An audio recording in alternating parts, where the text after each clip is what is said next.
Pag-angkin ng kilalang abogado at propagandista na si Marcelo H. Del Pilar, hindi marangyang pamumuhay ang kinamulatan ni Gregorio Del Pilar. Nagsilbi siyang katulong sa bahay ng isang tiyahin sa Tondo para makapagtapos ng pag-aaral. Actually, na-involved na siya sa pagpamamahagi ng mga leaflets ng Katipunan noong panahon yun. Sapagkat yung kanyang tinitirahan, si Diodato Arellano, asawa ng kanyang tiyahin, ay siyang pinuno noon, o isa sa mga pinuno ng Katipunan noong panahon na yun. Kasabay ng kanyang pagtatapos ng Bachelor of Arts sa Ateneo de Manila noong 1896, sumiklab ang revolusyon laban sa Espanya. Involved yung kanyang kaanak. Kaya base doon ay unti-unti nakikita niya yung pangangailangan ng mga kabataan na ma-involve sa ganyang pagiging makabayan. 21 anyos lamang si Del Pilar nang sumapi sa hukbo ni Maestrong Sebio, isa sa mga pinuno ng Katipunan sa Bulacan. Ego Sacrifici! Ego Pedrawi!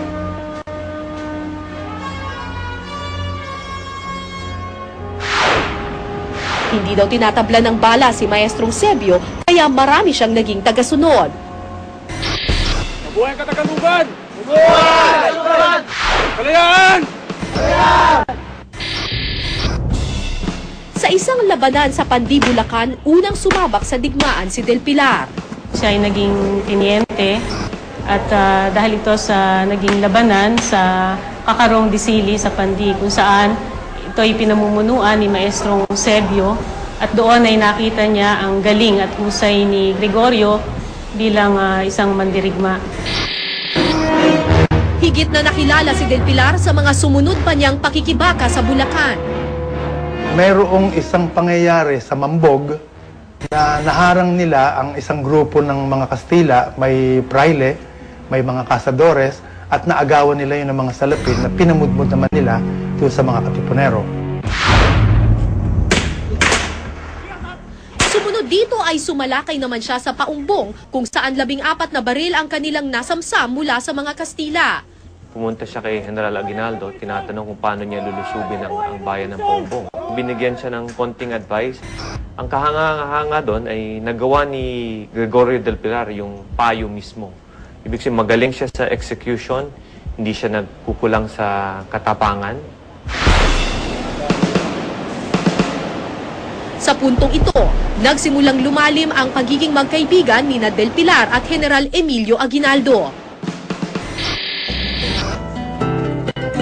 Ayon sa mga kwento, hindi lang sa labanan nakilalang matinik si Del Pilar, marami rin daw siyang napaibig ng mga dalaga. Siyempre, dadaan siya sa parada, sa ano. So, ang uniforme niya ay laging bago. Mas lalo kung bagong plancha. At kumikinang ang kanyang sapatos. Ang kanyang kabayo ay puti. Maraming mga babae na nabighani sa kanya. Hindi lang sa Bulacan, kundi halos lahat sa mga lalawigan na napuntahan niya. Ang nakababatang kapatid ni Aguinaldo, naging kasintahan rin daw ni Del Pilar. Naging malapit doon sa bunso at kaisa-isang kapatid na babae ni General Emilio Aguinaldo. Sapagkat, yun, namatay siguro sa si Felicidad, ang first name niya. Lola Neneng ang naging tawag sa kanya.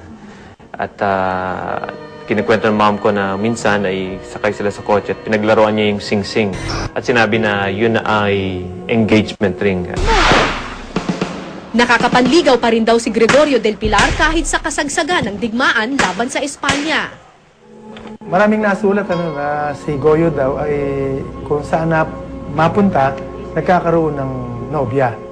Sa pagkatalo ng Espanya sa digmaan, ipinahayag ni Aguinaldo sa Kawit, Cavite ang kalayaan ng Pilipinas noong June 12, 1898. Ngunit ang inaasahang katiwasayan bunga ng kalayaan ng bansa, nabasag ng sumiklab ang digmaang Pilipino-Amerikano makalipas lamang ang 8 buwan.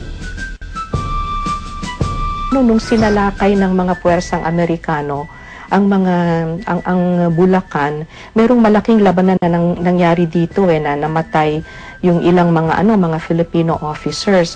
I think at that point talagang nag-umpisa na ang pag-urong ng gobyerno ni Aguinaldo mula sa Malolos, and then palipat-lipat na sila ng ng bayan. Patuloy na tumakas sina Aguinaldo hanggang sa maratingang Pangasinan. Dito, nalagas ang 2,000 sundalo sa ilalim ni Del Pilar nang lusubin sila ng mga Amerikano. Ayon sa isinulat na alaala ni General Venancio Concepcion, isa sa mga general na kasama noon sa Pangasinan, ipinagsawalang bahala at tinawanan lamang ni Del Pilar ang iniulat sa kanyang mga putok ng baril malapit sa kinilalagyan ng mga revolusyonaryo. Ngunit kinabukasan, tumambad sa kanilang mga mata ang mga patay na sundalo. Maaari siguro na masabing may pagkukulang sila, pero kasi debacle talaga yung nangyari sa sa Pangasinan, mas malakas ang puwersa ng mga Amerikano. Kung natalo man yung mga Pilipino, hindi I think dahil yung kulang sila sa pakikipaglaban, pero talagang outnumbered sila and outarmed. Mula Pangasinan, tinahak ni Aguinaldo ang mga kabundukan sa bahaging norte ng Luzon para makatakas. Si Del Pilar at kanyang mga natirang tauhan ang nagsilbing kalasag ng Pangulo. Bago pinatay si Antonio Luna, mayroon na siyang plano na ang Cordillera Mountains ay gagamitin na parang taguan ng Philippine government just in case na matalo sila ng mga Americans sa kapatagan. Siya pa yung meron talagang plano para makapag-survive pa ang Philippine Republic at saka ang Aguinaldo presidency. Sa patuloy na paglikas ni Aguinaldo, nasubok muli ang katapatan ni Del Pilar. Sa kanyang tala-arawan, binanggit ng batang general na iniutos sa kanya ng Pangulo na bantayan ng pasong tirad sa Ilocos Sur. Ang mithiin, harangin ng mga Amerikano upang magkaroon ng sapat na oras na makalayo at makatakas si Aguinaldo. Marami ring kwento na si General Emilio Aguinaldo ay sinubukan siyang kumbinsihin na huwag maiwan at sumama. At siya mismo ay nagpaiwan. Ang paniniwala ng mga American military commanders, kapag nakuha na nila si Aguinaldo, babagsak na ang Philippine Republic, wala nang resistance sa mga Americans.